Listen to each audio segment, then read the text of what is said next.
올해 마지막 경남도의회 정례회가 시작됐습니다. 경남도는 민생경제와 교육 공공성을 우선한 예산안을 제출했습니다.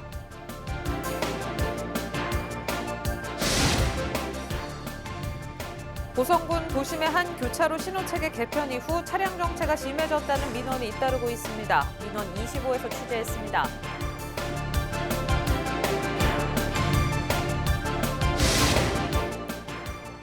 김해시에서 빅데이터 기반 인공지능을 활용해 치매 현황부터 각 지역별 앞으로의 위험도를 분석했습니다.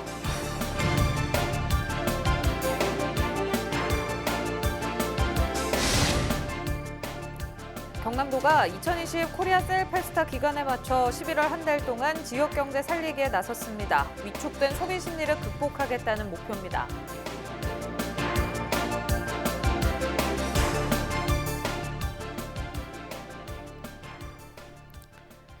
시청자 여러분 안녕하십니까? 헬로티비 뉴스 경남입니다. 올해 마지막 경남도의회 정례회가 시작됐습니다. 코로나19 이후를 대비한 예산 심의와 행정사무 감사 등이 진행될 예정인데요. 첫날에는 내년 경남과 경남교육의 곳간을 채울 예산 확보를 위해 세세한 설명이 이어졌습니다. 보도에 권정숙 기자입니다. 제381회 경상남도의회 정례회 제1차 본회의 개의를 선포합니다. 올해 마지막 경남도의회 회기가 시작됐습니다. 장장 43일 동안 내년도 예산과 행정사무감사 등이 진행됩니다. 첫날의 백미는 예산안. 경남도의 내년도 예산 규모는 올해보다 1조 1,462억 원이 증가한 10조 6,209억 원입니다. 원안 통과된다면 본예산 10조 원 시대를 열게 됩니다.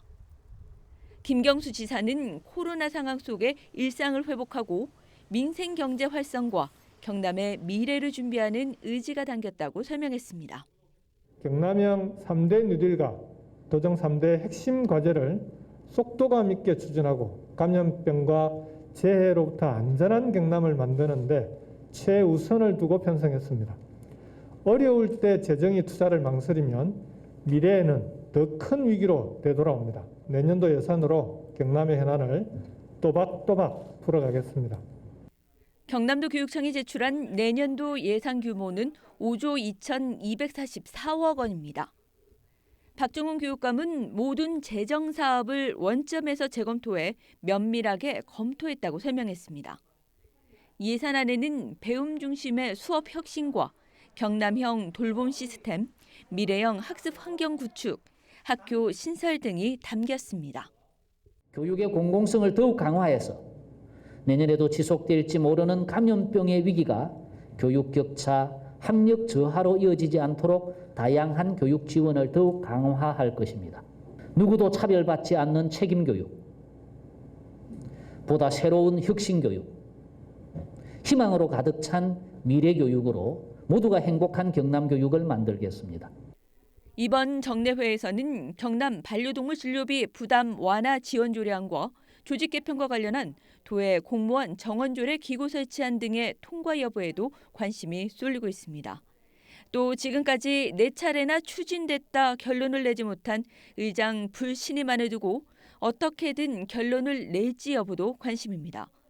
그러나 정례 첫날 5분 자유 발언에서부터 여전히 갈등의 징조를 보여 우려를 샀습니다. 도의회 정례회는 다음 달 15일까지 열립니다. 헬로티비 뉴스 권정숙입니다.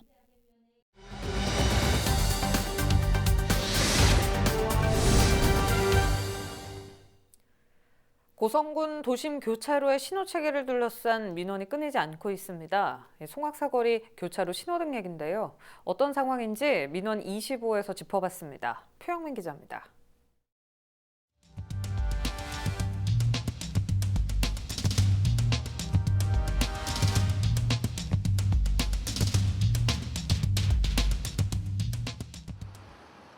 고성군 송악사거리 교차로입니다. 교통량이 많지 않아 신호등을 전멸등으로 운영해왔습니다. 그렇다 보니 교통사고가 자주 일어나 보행자와 차량 안전을 위협해왔습니다. 그러자 고성군은 지난달 22일부터 신호등을 가동했습니다. 그동안 아슬하게 길을 건넜던 보행자들은 횡단보도로 안전하게 지날 수 있게 됐습니다. 건너기에는 정말 편한 것 같아요. 예전보다는 좀 복잡하지도 않고 좋은 것 같아요. 하지만 불편을 호소하는 목소리도 늘고 있습니다. 신호등이 가동되면서 차량 전체 현상이 빚어진다는 겁니다. 또 신호등과 함께 교차로 진입로가 변경되면서 불편이 가중된다는 불평도 나옵니다. 지난 1일 고성 장날에는 불법 주정차 차량들까지 합세 송악교차로 일대 도로가 마비되기도 했습니다. 앞전에는 이 차가 신호가 없을 적에는 시에 봐서 빠지는 잘 나갔는데 더 많이 밀리고 그런 것 같아요. 보행자 안전이 먼저냐, 시원스러운 교통 흐름이 먼저냐.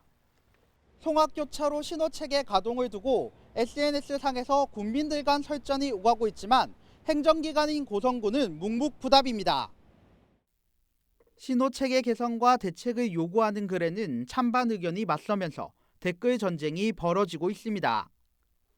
민원이 계속되자 고성군은 불법 주정차 단속을 강화하고 차량 통행이 몰리는 장날에는 교통정리요원을 투입할 계획이라고 밝혔습니다.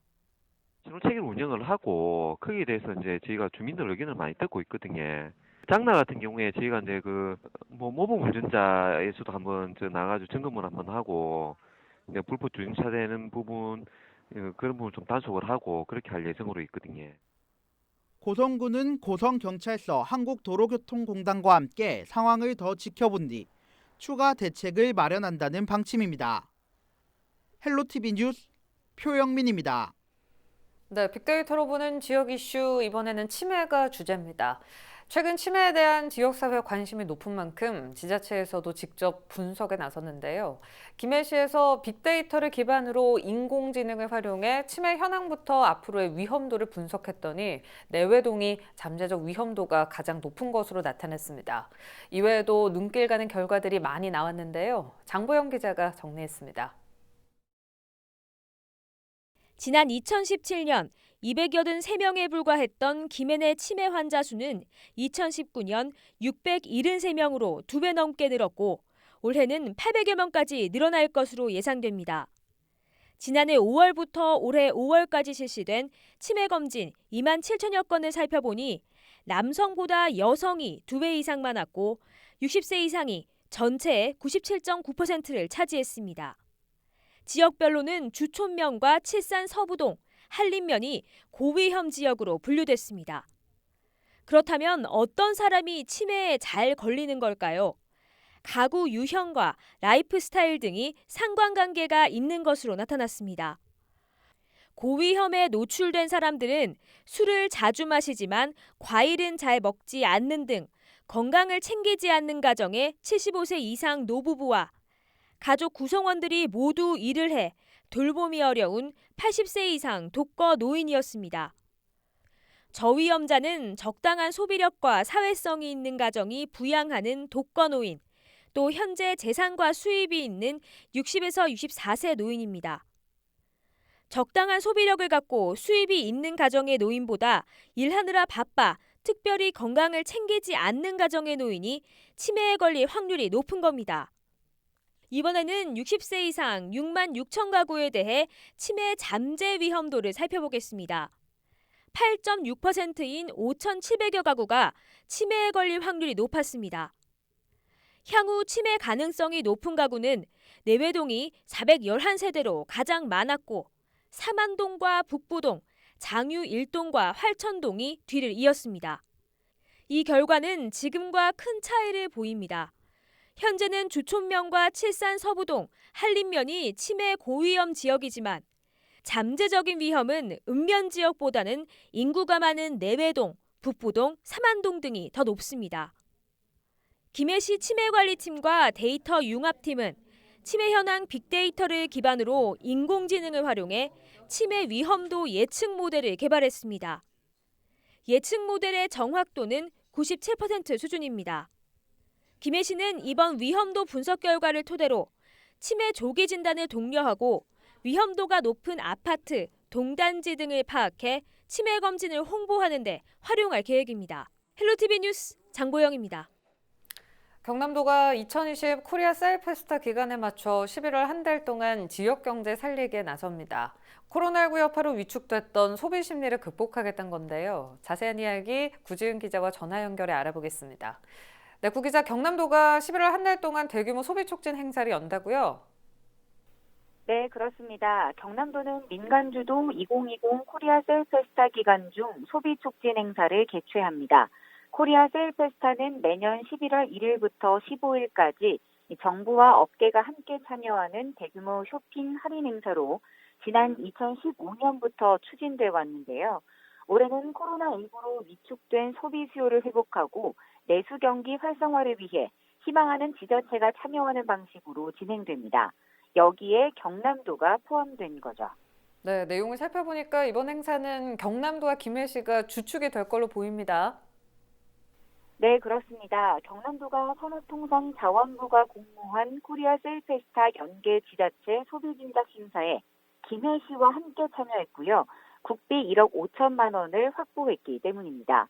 이번에 개최되는 대규모 소비 촉진 행사는 도비 1억 원과 김해 시비 2억 5천만 원을 포함해 모두 5억 원의 규모로 행사가 진행됩니다. 네, 그럼 행사 내용이 어떻게 되는지 구체적으로 설명 좀 해주시죠. 경남도와 김해시는 코로나19 상황을 고려해 비대면 온라인 쇼핑 라이브 커머스 채널과 온라인 이경남몰, 우체국 쇼핑몰 등을 활용해 소비 촉진 행사를 진행합니다. 우체국 쇼핑몰에 김해시 온라인 특별 판매관을 설치해 우수 소상공인 30개 업체가 참여하고 G마켓 등과 연계해 할인 경품 행사를 엽니다. 또 전통시장에서 일정 금액만큼 물건을 사면 지역 상품권으로 돌려주는 환급 행사도 준비되어 있습니다. 네, 환급 행사 이야기 해주셨는데 그 환급 규모가 어느 정도인지 많은 분들 궁금해할 것 같거든요. 어떻습니까? 경남도는 오늘 15일까지 도내 전통시장 59곳에서 5만 원 이상 구매자에게 온누리 상품권 5천 원을 환급합니다. 최대 환급 받을 수 있는 금액은 30만 원어치를 샀을 때 최대 3만 원까지입니다. 네, 알겠습니다. 18개 시군과 함께 참여할 수 있는 자리도 마련된다고요? 네, 오늘 13일과 14일에는 김해시 소재 신세계백화점 야외 공연장에서 18개 시군이 모두 참여하는 지역 특화 상품 홍보 판매전이 열립니다. 같은 장소에서 실시간 온라인 판매 방송인 라이브 커머스 행사도 함께 진행돼 소비자에게는 질 좋은 제품을 편리하고 저렴하게 구매할 수 있도록 했고요. 생산자에게는 매출 증대와 함께 회사 홍보 효과까지 거둘 수 있는 기회를 제공하게 됩니다.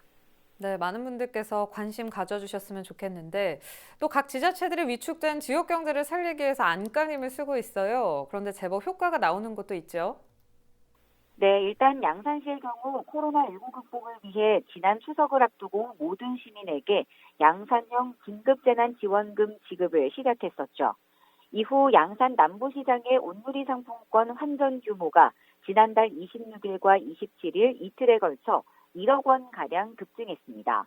또 창원시가 발행하고 있는 지역화폐인 창원사랑상품권 누비전도 전통시장과 골목상권 활성화에 크게 기여하고 있는데요. 창원시가 애초 발행한 누비전 금액이 모두 1,100억 원이었는데 그중 1,081억 원이 판매됐습니다. 지역민의 누비전 지출률도 80% 가까이에 달하는 것으로 나타났습니다. 네, 알겠습니다. 구 기자 잘 들었습니다. 지역경제 활성화 방법, 비단 경남 지역의 고민만은 아닐 텐데요. 코로나19 확산 우려가 전국적으로 감돌면서 지역 사정이 말이 아닙니다. 11월 한 달만큼은 이런 노력들이 지역 경제에 긍정적인 영향을 줬으면 하는 바람 가져봅니다. 지금까지 구지은 기자와 이야기 나눠봤고요. 다음 소식 전해드리겠습니다.